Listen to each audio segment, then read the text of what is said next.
La contabilidad de cobertura de derivados está relacionado con el tratamiento contable que le daremos al activo o al pasivo que sea generador del riesgo y a su vez en la relación con el instrumento derivado que hayamos elegido. Lo primero que tenemos que definir es que existen tres tipos de coberturas contables. Una de ellas es la del valor razonable, la segunda la del flujo de efectivos y la tercera de inversiones en el extranjero. El cambio en el valor razonable del derivado de cobertura debería estar compensando el cambio que tienen justamente estos activos o pasivos, es decir, el valor razonable, los flujos de efectivo o la inversión en el extranjero. El riesgo del valor razonable es la exposición a los cambios en valor razonable de activos o pasivos reconocidos en los estados financieros, atribuibles a un riesgo en particular y que puedan afectar al resultado. Si no, pensemos, por ejemplo, en el caso de una cementera, es decir, de un sembradío de soja, maíz o trigo que está en proceso de evolución y que mientras se desarrolla el activo biológico, el precio del producto final va a estar sujeto a una cantidad de variables exógenas y implicará un activo sujeto a riesgo. Esto es, por ejemplo, otro ejemplo es la tenencia de moneda extranjera o la tenencia de un activo como puede ser un commodity, y entonces cualquier cambio que se produzca en una cotización será el cambio en el valor razonable y estará afectando los resultados positivos o negativos de la compañía. El riesgo de flujos de efectivo es la exposición a la variabilidad de los flujos de efectivo que se atribuye a un riesgo en particular y que puede afectar a los resultados en un sentido u otro. Por ejemplo, si nosotros tenemos contratado o no registrado la compra de una maquinaria en el exterior cuyo precio es en moneda extranjera, la variabilidad del valor de la moneda, que va a definir en nuestra moneda corriente nuestra obligación, es un riesgo cierto que afectaría, según sea el comportamiento, el flujo de efectivo del ente. La contabilidad justamente lo que va a intentar es rescatar, reflejar los efectos de compensación que se producen entre los riesgos subyacentes, esto que hemos citado, y la compensación que produce el instrumento de derivados que hayamos contratado para su cobertura. Diremos que un instrumento es eficaz en tal sentido en la medida que haya cubierto estos cambios entre un 80 y un 125%. Diremos que estamos ante un underhedge cuando la cobertura ha sido entre el 80 y el 99% y un overhedge cuando esta cobertura ha sobrecubierto el riesgo entre un 100 y un 125%. Debajo del 80 y sobre el 125 ya será ineficaz. O estuvimos demasiado poco cubiertos o estuvimos demasiado cubiertos. Los derivados deben reconocerse en los estados financieros de las empresas que los contratan y los clasificaremos como activos o pasivos dependiendo de los derechos u obligaciones emergentes de los contratos respectivos que dan origen al riesgo subyacente, en la medida que la empresa tenga derechos contractuales o se convierta en la parte obligada, es decir, sean activos o sean pasivos con terceros. ¿Cómo mediremos estos cambios? Tendremos una medición inicial, que será la suma de dinero o la otra contraprestación entregada o recibida para contraer este instrumento derivado, y luego haremos una medición posterior. En el momento en que hagamos la medición, veremos si debemos analizar si se tiene cotización corriente conocida, en este caso su valor será el valor neto de realización, el BNR, y si no lo tuviese serán a través de algunas fórmulas matemáticas disponibles y aplicables para el tipo de activo. En el caso de pasivo, en instrumentos derivados, al costo de su cancelación al momento de la medición. ¿Cómo se hará una cobertura? Decíamos recién, el inicio o la evaluación durante la tenencia. ¿Pero en qué momento cesará? Cesará cuando se haya vendido, cancelado o se haya ejercido el derivado que habíamos contratado para justamente neutralizar la volatilidad. O que la operación de cobertura haya dejado de tener esta característica y en cuyo caso se habrá concluido como tal. Y en las operaciones de cobertura de flujos, cuando la transacción proyectada no tenga el comportamiento que estimábamos o temíamos podía tener y que por lo tanto su ocurrencia ya no sea tal y por lo tanto habrá concluido la cobertura como tal.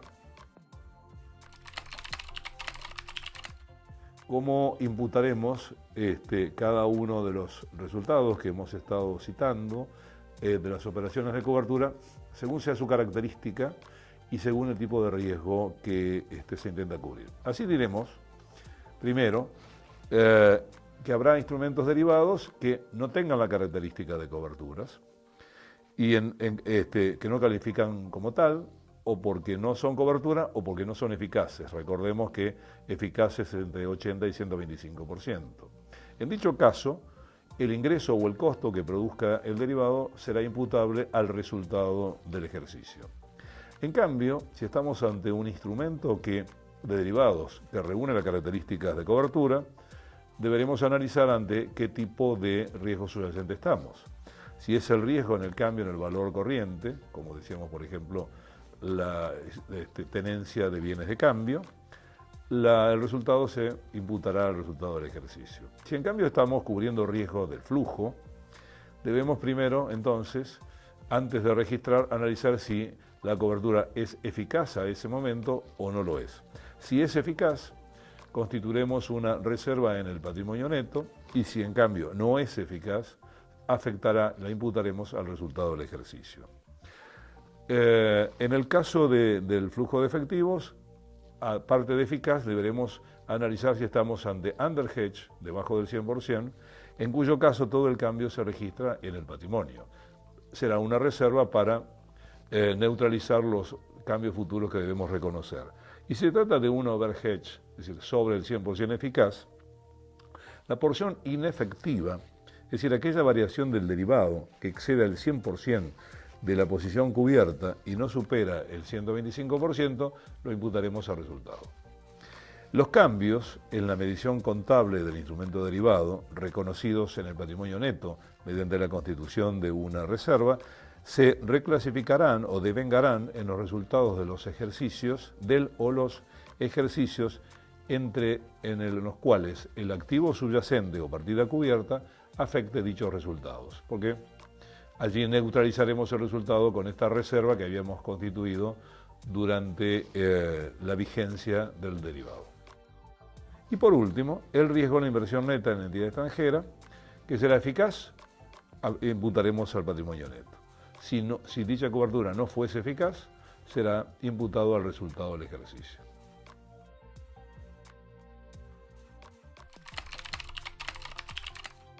En este tipo de contratos hay partes intervinientes. Por un lado, el vendedor a futuro o el vendedor a término, si hablamos específicamente de derivados de commodities, y el comprador a futuro o a término. Para el vendedor, en el activo será un crédito en moneda y en el pasivo una deuda en especie. En cambio, el comprador tendrá un crédito en especie por la compra futura y una deuda en moneda por los pesos que represente dicha compra.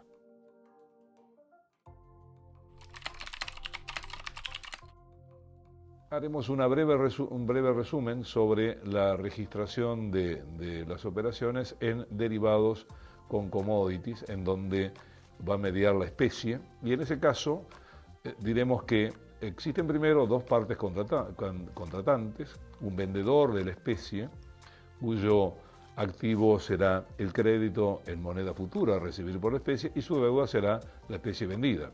Y por otro lado, el comprador, que tendrá la contabilización inversa, su activo será la especie que ha adquirido futura y el pasivo serán los pesos, la moneda que deberá pagar al vendedor de dichos activos. La medición contable de estos rubros será para el caso de créditos y deudas en moneda, que recién acabamos de mencionar. A la fecha de origen será el valor futuro descontado a una cierta tasa de interés vigente en el mercado, donde será el valor futuro sobre 1 más I y será el valor actual neto de ese precio comprometido.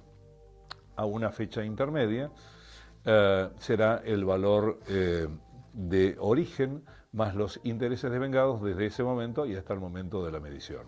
Y finalmente, a la fecha de culminación del derivado será el precio que las partes pactaron. En cambio, en los créditos en especies, tendremos por un lado respecto al costo del crédito, que será el crédito en cabeza del comprador, el costo de reposición vigente en el mercado al momento de cada una de las mediciones, sean estas de origen, en fecha intermedia o al vencimiento del contrato.